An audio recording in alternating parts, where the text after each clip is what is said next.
লোকে লোকাৰণ্য টিহুৰ গোবৰাদল হাতীকুছিৰ জয়হৰি পিতাৰ থান।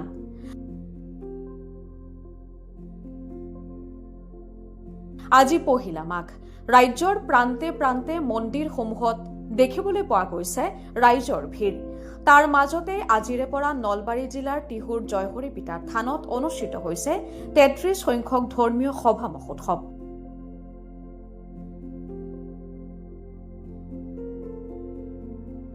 প্ৰতি বছৰে পহিলা মাঘত জয়হৰি পিতাৰ থানত অনুষ্ঠিত হৈ আহিছে গৰখীয়া সেৱা অনুষ্ঠান।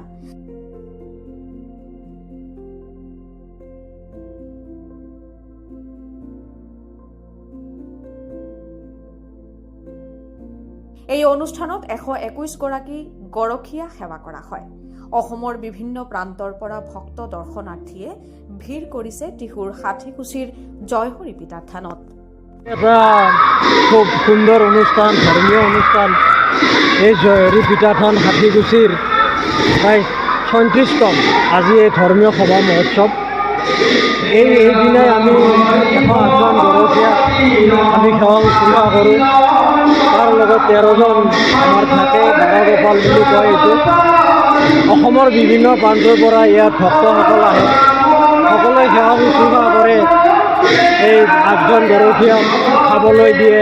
প্ৰথমতে আমি তেওঁলোকক পূজা কৰোঁ, পূজা কৰাৰ পিছত তেওঁলোকক খাদ্য খাব দিয়া যায়, সকলো ৰাইজে দিয়ে।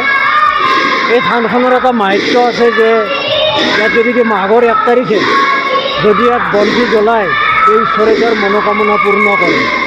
সেইকাৰণে ইয়াত বিভিন্ন ঠাইৰ পৰা, প্ৰায় অসমৰ বিভিন্ন ঠাইৰ পৰা ইয়াত ব্যক্তিবিলাক আহে, আহি পেলাই মাঘৰ ১ তাৰিখে বন্তি প্ৰজ্বলন কৰে আৰু এই গৰখীয়াবিলাক সেৱা শুশ্ৰূষা কৰে।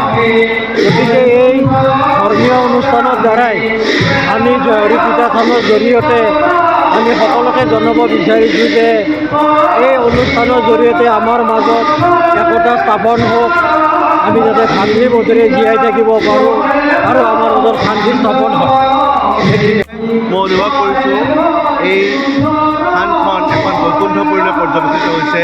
এনেকুৱা আধ্যাত্মিক পৰিৱেশ মই কোনোদিন ক'তো দেখা নাই।